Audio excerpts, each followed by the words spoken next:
Bom dia, queridos. Que a graça e a paz seja com cada um, amém? No nosso lugar. É muito bom poder estar aqui essa manhã. Nós estamos aí na nossa reta final desse tempo aqui no Amapá. Nós viemos para um período de recesso e férias do nosso treinamento, do projeto Go to China.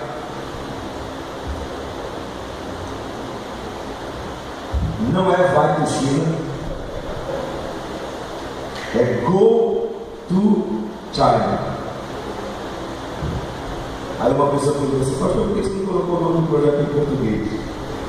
Porque o projeto ele vai ser realizado numa realidade 80% em inglês, né? Se você quiser portuguesar, não tem problema. Vamos para a China, então vai para a China. Mas você não pode colocar vai para a China, que aí já quebra as pernas da gente, né? Ou então, como disse uma pastora lá na igreja que eu fui, ela falou: como eu vi agora, missionário da lei do projeto Agora do China. Então é um projeto que nasceu no nosso coração há 15 anos atrás. Eu estava na base de Jocum ali, na verdade 16 anos atrás, 3 agora, na base de Jocum em Contagem, Minas Gerais, e houve uma reunião de um ministério chamado Missões e Fronteiras. E nessa reunião vieram alguns missionários da Índia, vieram alguns missionários da China, e eles apresentaram seus projetos. E nessa época eu tinha 20 anos, era solteiro, tinha cabelo, não usava óculos, e era magro que dava dó. Eu era, acho que da grossura do Naia, só a carcaça, né? Para ver como há esperança, né? Mas enfim, e até então meu desejo era ir para a África, porque Deus tinha me dado uma visão quando eu tinha 19 anos, lá no quarto de casa mesmo, numa tarde de domingo. Eu tinha acabado de voltar do evangelismo, e eu fui agradecer a Deus por aquele tempo de evangelismo. Aí, só que eu fui fazer isso debaixo do chuveiro. Comecei a tomar banho, comecei a orar, agradecendo a Deus pelo tempo de evangelismo. E aí a presença de Deus veio sobre o banheiro ali, porque eu morava na época em cima do lago ali, no canal do Jodiá. Aquele chuveiro que é só o cano, que sai aquela água assim, parece que está furando o cocô pra gente. Aí o Espírito Santo desceu assim, a unção de Deus veio sobre aquele banheiro, e eu comecei a sentir algo diferente. Lógico, a gente sente a presença de Deus, né? Mas tem momentos assim que Deus marca algumas visitações especiais para um propósito especial. E essa foi uma das vezes que aconteceu isso comigo. Eu tive assim uma sensação da presença de Deus muito intensa dentro daquele banheiro. Eu chorava, não conseguia parar de chorar. Eu chorava tão alto que a minha mãe, que estava na cozinha, ouviu o choro. Ela correu lá para o banheiro, bateu na porta, perguntou o que estava acontecendo. Eu abri o banheiro só de toalha, assim, ela escolheu: o que está acontecendo? Eu falei: mãe, eu estou sentindo uma coisa muito forte aqui de Deus. Ela falou: então vai para o quarto orar. Aí eu corri para o quarto, tranquei a porta, quando eu ia me ajoelhando no lado da cama, eu senti aquelas mãos assim, que entraram e me jogaram no chão assim. E eu caí quase desfalecido no chão. E aí eu olhei assim, aquele quarto se transfigurou diante dos meus olhos assim. Foi revestido da glória de Deus. E a parede do quarto virou como se fosse um telão assim, né? Na época que nem se falava em data show, na época da transparência, né, do retroprojetor. Eu vi aquelas imagens, aquela cena passando assim na parede do quarto. Eu indo em vários lugares do mundo assim, e na África, na Ásia, na Europa, e eu me via falando a língua, o idioma deles, né? Falando de Jesus, só que na língua deles. E eu pegava crianças no colo, e eu falava com elas no dialeto delas, eu brincava com elas, eu fazia joguinhos com elas falando de Jesus. Chegava com casais, com famílias, e aquilo foi passando assim, eu de olho aberto, em uma visão que costuma chamar de visão aberta, né? Uma visão aberta mesmo. Eu nunca tinha tido uma visão dessa forma, sempre era sonho, ou então uma impressão muito forte, mas dessa vez assim, Deus revelou realmente algo abertamente para mim, porque na época eu tinha muita dúvida sobre o meu chamado. Eu já tinha tido sonhos, eu já tinha tido revelações, eu já tinha recebido palavras proféticas de pastores, de outros missionários, de profetas de Deus mesmo, em momentos bem específicos assim. Só que até então eu estava considerando como se fosse algo assim, distante, né? E também eu não conseguia ver em mim capacidade para isso. Eu vim de uma realidade do interior, né? Eu sou lá da boca do Jacarezinho, do interior de Breves, Pará, né? Vim para cá, para Amapá, com a minha família quase morrendo de fome, porque nós não tínhamos uma casa própria lá em Breves, nos livros. A gente morava sempre no terreno de alguém para cuidar como caseiro, meu pai. Então meu pai veio para Macapá tentar uma vida melhor para nós. E nós comemos um pouco de diabo amassou aqui, né? Nós sofremos de todas as formas que você possa imaginar. Humilhações, sempre morando assim nas casas dos outros, sempre sendo humilhado. Quantas vezes eu vi meu pai e minha mãe serem humilhados, né? E nós tínhamos muitas vezes que partir um ovo no meio para comer. Tínhamos que cortar um pão careca no meio e ficar cada um com um pedaço para poder ter alguma coisa para comer. E o meu pai foi tentando arrumar emprego, tentando trabalhar como ajudante carpinteiro de pedreiro para tentar a vida, né? Ele colocou a gente na escola porque ele considerava que dar um estudo para nós seria, né, algo especial, algo precioso.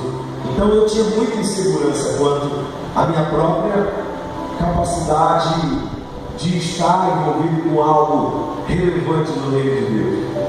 E ali naquela visão, Deus quebrou a minha estrutura. Deus me mostrou que não é a gente, é Ele, que não é a nossa capacidade, é Ele, que não é a nossa, né, os nossos recursos, é Ele. Ele é o segredo. Ele é a fonte, né, de onde jorra todos os recursos que nós precisamos para realizar a obra dele, para nós implantarmos o reino dele. Né? Quando ele me mostrou isso, a gente morava lá em cima do lago, mal tinha o que comer, minha mãe estava doente, não podia trabalhar, a gente vendia sacola na feira para poder ter recurso, vendia frango assado na frente do terminal para poder ter algum recurso. O dinheiro que entrava era só para comer e no máximo, algumas vezes, comprar uma roupa ou outra 2 vezes no ano. E Deus me colocou ali no chão e me fez ver o que Ele é capaz. Ele é capaz de nos levar onde Ele quiser. Ele é capaz de nos fazer falar a língua que Ele quiser, para que nós possamos alcançar pessoas para Ele. Ou seja, Ele me mostrou naquela manhã, naquela tarde ali, o que Ele é capaz de fazer para nos levar ao ponto de nós sermos atuantes e dinâmicos do reino de Deus. Eu me lembro que eu perguntava assim, mas Deus, mas como? Ele falou, para de me perguntar como. Se entrega de uma vez, se rende de uma vez. Será que diante de tudo isso que eu estou te mostrando aqui, você não está entendendo que quem vai fazer sou eu? Eu falei, Senhor, a minha família é pobre, eu tenho que orar todos os dias pedindo o pão de cada dia. Como é que eu vou atravessar fronteiras? Como é que eu vou falar outros idiomas? Como é que eu vou... Eu não consigo nem acreditar que eu posso ir daqui para o centro da cidade. Para mim, viajar daqui para Belém do Pará era uma coisa assim transcendental. E Deus, naquela visão, me mostrou as nações. Me mostrou eu nas nações. E logo depois, uns 5 meses depois, eu estava embarcando no navio lá no Porto de Santana, indo para a escola de missões lá em Minas Gerais. E eu nem imaginava que ele ia estar fazendo a partir dali. Então, quando aqueles homens chegaram da China, da Índia, que para mim eram heróis, eu estava diante de pessoas que estavam em solo chinês, em solo indiano, né? Eu olhava para eles, eu tinha 20 anos, eu olhava para eles assim, eles com as suas esposas, com seus filhos. Eu disse: meu Deus, esses caras são loucos de pedra, esses caras são malucos, né? Mas Deus, se é o Senhor que está fazendo isso na vida deles, eu quero isso na minha vida também. Me leva aos lugares que o Senhor preparou, aonde o Senhor quer que eu esteja. Eu já estava em Belo Horizonte, já tinha rompido bastante coisa, né? Para quem não acreditava que conseguia sair das fronteiras do Amapá para Belém do Pará, estar em Belo Horizonte, eu me lembro, eu tenho a foto até hoje lá, dentro de uma das minhas Bíblias, a foto do primeiro dia que eu cheguei em Belo Horizonte, lá na rodoviária de Belo Horizonte. Eu desci, eu tinha ganhado uma câmera de presente e aqueles filmes de 20 poses. Eu ganhei filme de 20 poses dessa grossura assim, e uma câmera daquela grandona assim, que tinha que girar na manivela assim, né? Nem aquelas que a gente bate e ela já faz automática, assim, não tinha ainda. Ou se tinha, era só no top. Me deram uma daquela que a gente tem que fazer para poder engatar o próximo filme. E aí eu pedi para uma pessoa que ia passando tirar uma foto, eu em pé, lá na Praça 7, com os prédios atrás. Eu nunca tinha visto prédios, né, daquela altura. E aí eles tiraram a foto, e eu tenho essa foto até hoje. Meu primeiro dia ali em Belo Horizonte, né? Eu lembro desse dia porque foi o dia que eu desci ali, e quando eu olhei para aquele prédio todo, eu me senti uma formiga. Aquele montoeiro de gente ali no centro de BH, que é um furdunço, é uma muvucada doida, né? Pega a rodoviária, e quando eu desci, eu não sabia para onde eu ia, eu estava mais perdido que sempre tiroteio, e a única coisa que mandaram para mim foi um papelzinho com o número da parada de ônibus que eu tinha que ir para pegar o ônibus para ir para a base. Então eu estava perdidaço, né? E aí eu me senti uma formiguinha perto de tudo aquilo ali, daquele montoeiro de gente. E aí Deus falou comigo, lá no meio daquela praça: filho, não é a grandeza dos desafios que vai limitar você. Eu quero que você lembre desse dia como o dia em que eu comecei a cumprir as promessas que eu fiz para você, para sua mãe, para sua avó, na sua vida hoje. Porque o nosso Deus, amado, ele é um Deus de promessa, Ele é um Deus de aliança. O nosso Deus, ele não é um Deus de momentos assim, de situações. Ele é um Deus de pactos, né? Ele é um Deus de propósito. Ele tem tudo milimetricamente planejado. A gente que não consegue ver, não consegue entender. A gente só consegue ver o que está diante dos nossos olhos. Mas Deus consegue ver o plano todo, o mapa todo, o projeto inteiro. A Bíblia diz que Ele conhece o fim antes do início.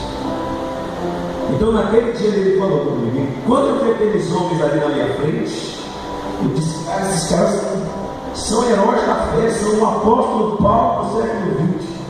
Na época era século XX, né? Agora já estava 21. E aí eu peguei, sentei e fiquei olhando eles apresentando os projetos. Na época, só com álbum de foto mesmo, porque eu não tinha nada show, não tinha nada disso. Transparência era algo que só tinha quem tinha recurso mesmo. Então eles apresentaram aqueles álbuns de fotos, alguns utensílios, e nos contaram o principal: as suas experiências com Deus na China, as suas experiências com Deus na Índia. E nós, jovens missionários, sentados ali diante deles, ouvindo aquela história, e aquelas histórias foram entrando no meu ouvido, aquelas experiências foram entrando no meu ouvido. E quando eu me vi, eu estava deitado no chão, com a bandeira da China abraçada assim por cima de mim, e eu jogado lá no chão, dizendo: Senhor, se algum dia o Senhor tiver um propósito para mim no campo transcultural, me leva para essa nação. Eu mesmo não acredito que eu consiga chegar lá, eu mesmo não acredito que eu consiga falar a língua deles, eu mesmo acredito que eu não consiga nem mesmo de alguma forma tocar esse povo. Para mim eles estão tão longe que fica impossível para mim, é totalmente irreal para mim hoje alcançar a China.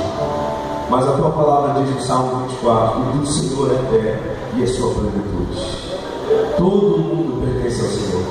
Eu sei que eu sou uma formiguinha, uma poeirinha no meio de tudo isso aqui, mas o Senhor é um Deus grande, o Senhor é o Senhor das nações.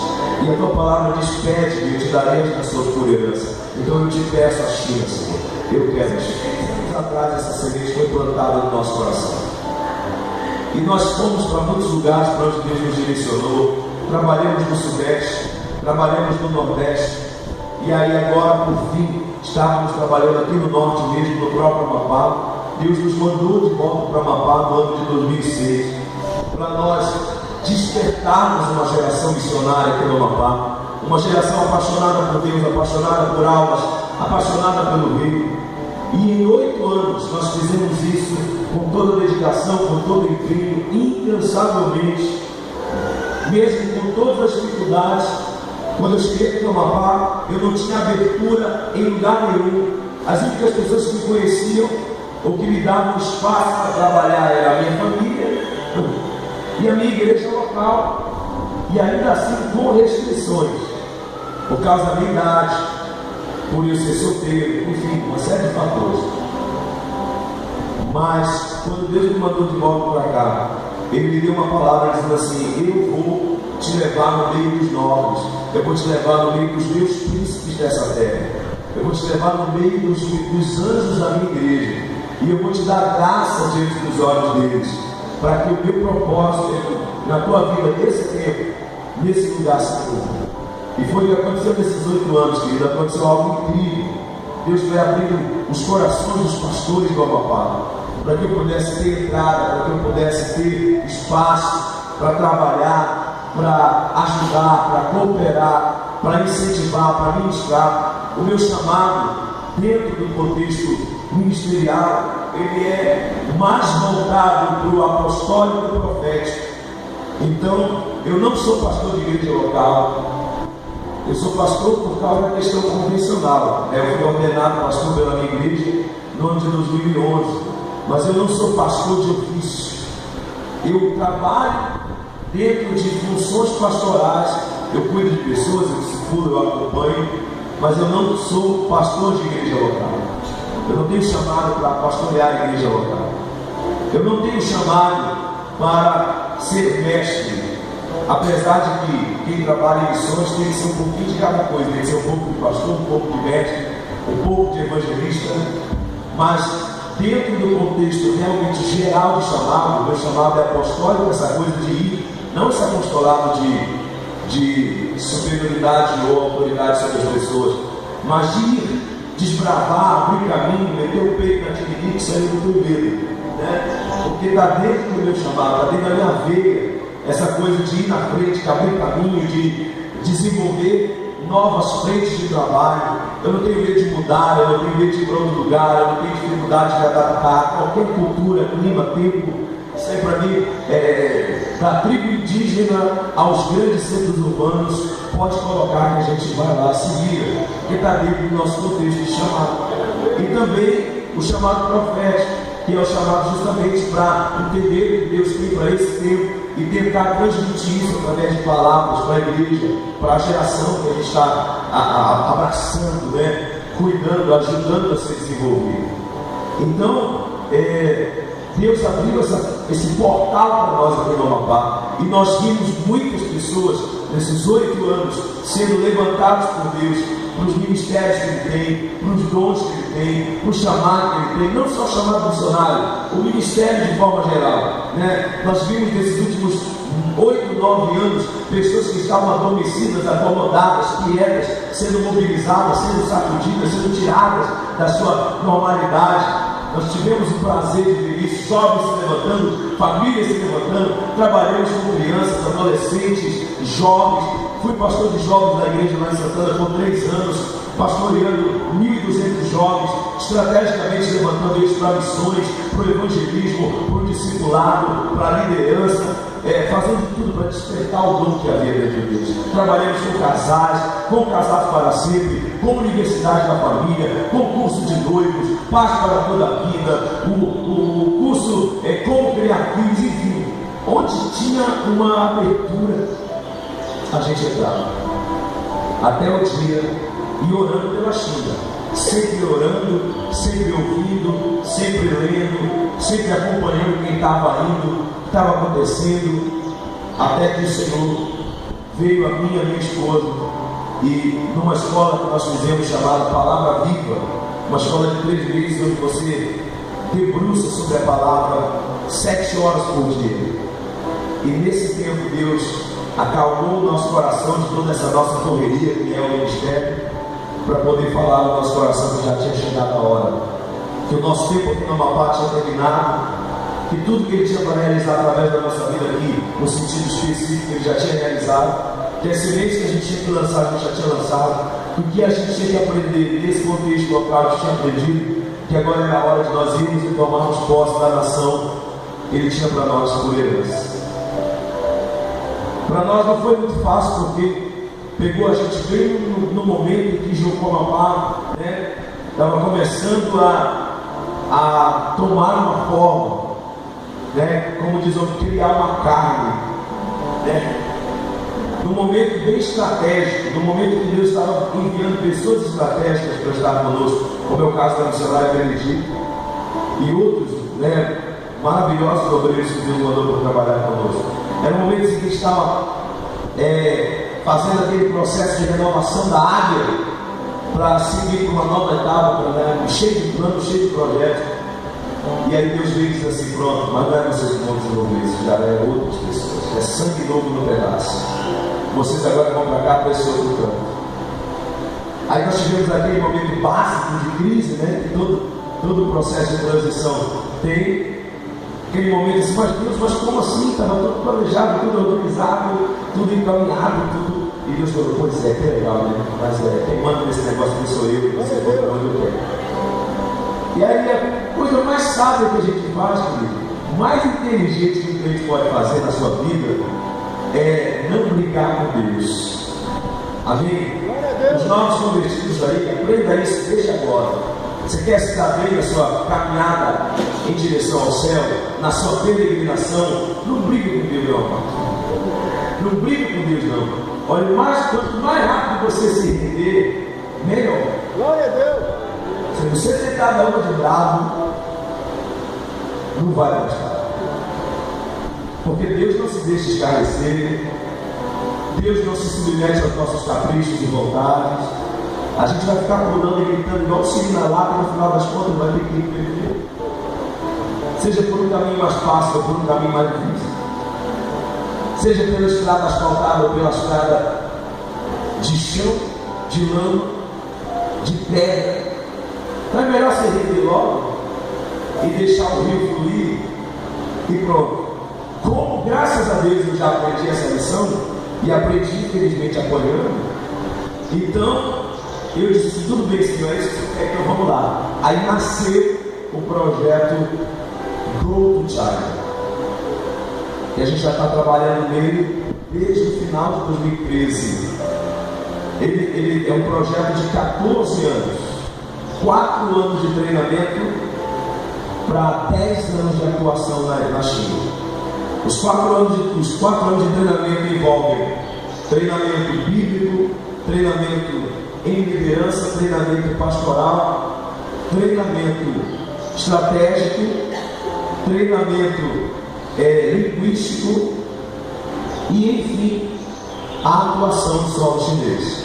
Nós já estamos terminando os primeiros 2 anos de treinamento, que é no Brasil ainda, lá na base Jocum Sem Fronteiras, em Curitiba, no Paraná, onde nós estamos desde o final de 2013.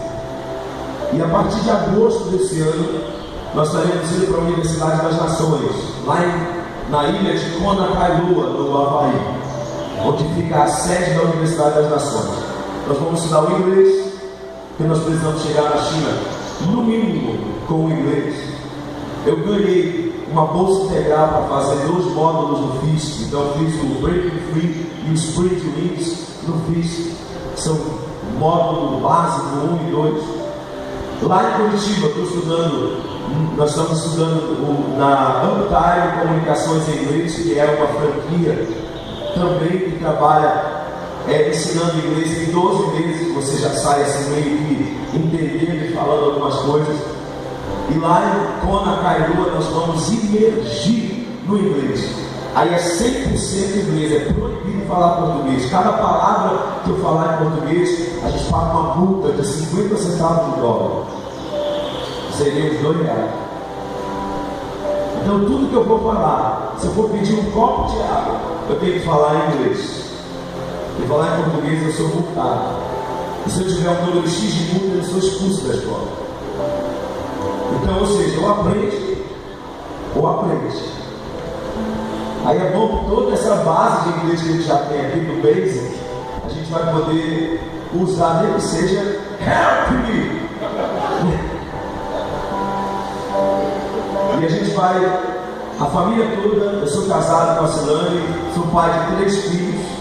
A Emily Dandara com 9 anos, a Yasmin Gabriel com 5 anos e o Benjamin Gabriel com 3 anos, que é o caçula. E para eles vai ser muito fácil, porque na idade deles, com 6 meses, eles vão estar falando fluentemente o idioma, principalmente os 2 pequenininhos.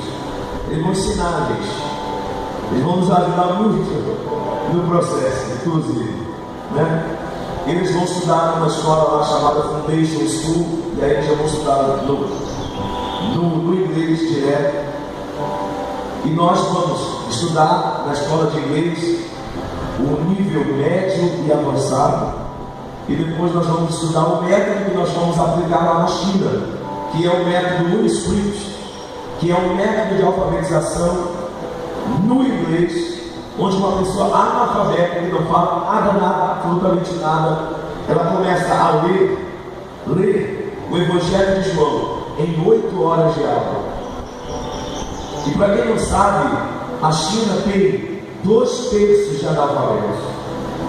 E a segunda língua deles é o inglês, principalmente nos grandes centros urbanos, porque é muito usado agora no contexto da globalização por causa das relações internacionais.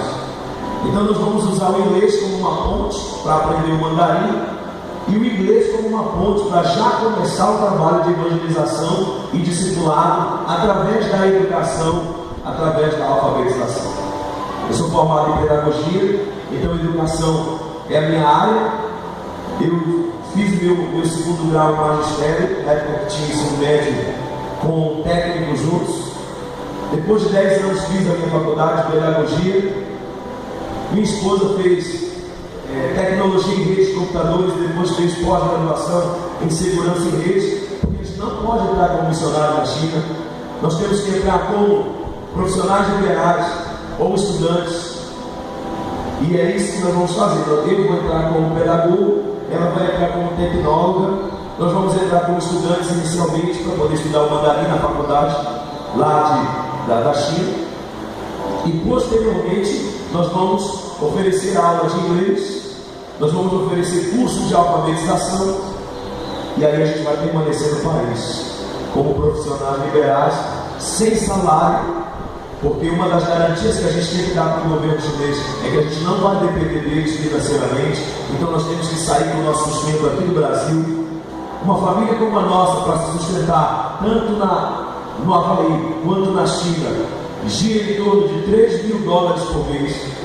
Só o aluguel de um apartamento com 2 quartos é $1.100 mensais, incluso água e energia, mais $600 do curso da faculdade de mandarim e mais os gastos com alimentação.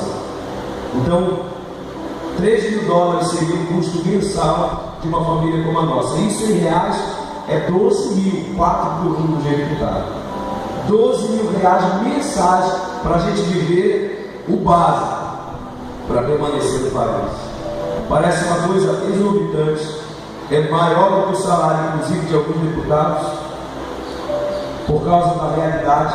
Se o dólar cair, lógico que isso aí diminui bastante, mas enfim, o nosso Deus é o dono do olho da brava. Então eu estou te contando isso, essa biografia rápida aí do nosso chamado, para mostrar para você, querido, que para Deus não existe barreira. E a única coisa que eu preciso fazer todos os dias, na verdade, porque é um trabalho interminável esse negócio de missões, todos os dias me levantar e dizer: Senhor, seja feita a tua vontade, não a minha vontade. Seja feito o teu querer, não o meu querer. Eu louvo a Deus porque eu tenho uma esposa maravilhosa que Deus colocou na minha vida, que é assim, meu braço direito, esquerdo. Se não fosse ela, você sabe muito bem que tem muitos ministérios por aí que estão afundando por causa da esposa, por causa do marido, porque um quer e o outro não quer. Um vai e o outro não vai. Eu mesmo atendo continuamente igrejas e ministérios independentes que estão afundando, porque um dos dois ficou o pé e falou: não quero, não vou. Às vezes o pastor está trabalhando sozinho, a esposa largou ele lá. Ou então vice-versa, a pastora está pegada lá e o pastor não quer saber. Alguns inclusive abandonaram seus cônjuges e foram embora. Mas eu louvo a Deus porque quando eu estava namorando, eu errei muito nos meus namoros. Eu fiquei noivo umas 5 vezes, pra você ter uma ideia.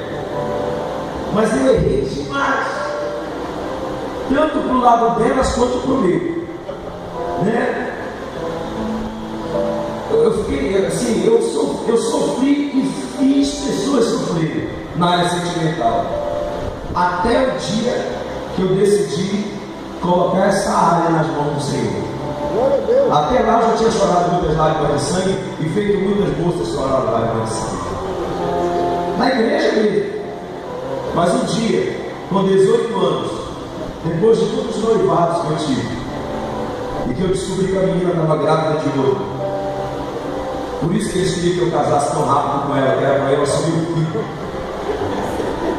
E era um complô do pastor, da pastora, dos pais da menina e de algumas lideranças da igreja. E eu era um bode expiatório, o laranja da história. E eu só fui saber porque Deus desbaratou o negócio todinho. Deus mostrou para minha mãe o que estava acontecendo numa visão. Ela veio comigo, orou comigo, e ela disse assim: eu não vou te falar, Deus vai te mostrar. E na noite do chá de panela, as panelas voaram lá na casa da mãe dela. O trem ficou feio lá. Deu uma briga doida lá entre a minha noiva e a minha mãe e o pastor e líderes da igreja, e meu irmão que é policial, que pegou no revólver falando: toca na minha mãe que eu vou dar um tiro em você. E naquela confusão eu lá no meio sem saber o que está acontecendo. E aí, ali naquela noite acabou o noivado. Os irmãos, muito espertamente, pegaram os presentes e foram embora para suas casas. Para quem quer deixar o presente, né? Tem uma irmã que olhou e falou assim: mas não vai passar não, não vai embora. Pegou o presente dela e rasgou do peixe. Para não dizer que não deram nada, ficou um jogo de garfo e faca. Eu acho que a irmã esqueceu do vucu-vucu. Resultado, eu saí decepcionado, frustrado. E foi nesse tempo que eu decidi dizer para Deus: Deus, cansei. Glória a Deus. Cansei de procurar alguém, cansei de ficar me amarrando em qualquer lugar, ou então amarrando alguém comigo. Eu quero que o Senhor tome conta dessa área da minha vida, Senhor. Eu quero que o Senhor me ajude. Se o Senhor tem uma pessoa para mim, então traga. Se o Senhor não tiver também, então eu vou seguir em frente sozinho.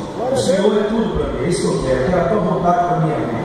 Até hoje não deu certo nada. Então de repente é para me seguir sozinho, para me ser meu grupo. Para o Senhor, só que lógico, meu grupo sem passar a faca. Simbolicamente meu grupo. Mas no mesmo ano que aconteceu isso aconteceu dia 8 de fevereiro. No dia 20 de fevereiro, eu estava lá na igreja chorando, triste, abatido, por tudo aquilo que tinha acontecido. E aí chega Silane Moraes Carneiro, uma maranhense do Macabal, que a mola mexia na beira do asfalto. Ela tinha 15 anos, eu tinha 18. Quando eu bati o olho nela, meu amigo e minha amiga, Eu pensei, ô coração vagabundo, tu acabou de levar um ataque sobre Zé, né? E tu já está de olho aí de novo, mas aquela menina parece que brilhou assim diante dos meus olhos. Foi amor à primeira vista. No meu caso, né? No caso dela foi amor à última vista, porque só depois de 3 anos e 9 meses é que ela aceitou casar comigo. Depois que Deus falou, refalou, trifalou, não vale a pena ouvir de novo, é que ela foi aceitar o meu pedido de casamento. Eu já estava em missões quando ela foi aceitar o meu pedido de casamento. Mas pense numa mulher guerreira. Nós vamos fazer agora, dia 14 de abril, 14 anos de casados. Há lugares que você nem imagina, de tribo indígena, de assentamento agroextrativista, de vila ribeirinha, de África. Ela pegou malária na África. Minha filha mais velha pegou malária na África, quase morre. E ela nunca quis voltar atrás.